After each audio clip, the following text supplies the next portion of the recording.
بلوچستان کے ضلع جعفر آباد سے تعلق رکھنے والے مصور قاسم بگٹی کے قیمتی اثاثے بھی سیلاب کی نظر ہو گئے۔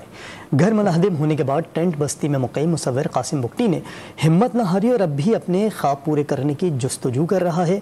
اس آرٹسٹ سے ملوا رہے ہیں عزیز الرحمان اپنی رپورٹ میں۔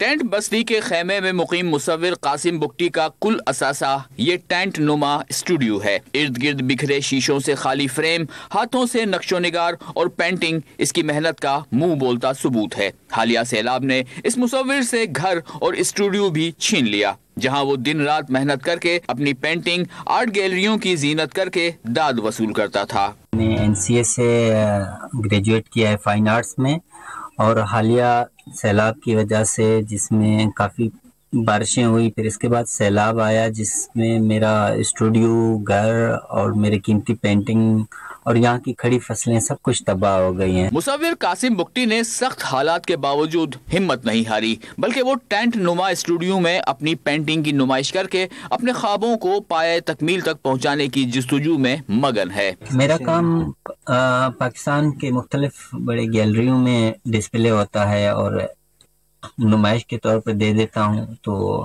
حالیہ بھی میں کام کر رہا ہوں فلیٹ کے اوپر، اور جس طرح کے آئیڈیاز چل رہے ہیں ان کے اوپر کام کر رہا ہوں، تو انشاءاللہ بہت جلد میرے کام کی نمائش ہو جائے گی۔ حکومتی امداد سے محروم مصور قاسم بگٹی ٹینٹ بستی میں اپنے خاندان کے ساتھ قسم پرسی کی زندگی گزارنے پر مجبور ہے۔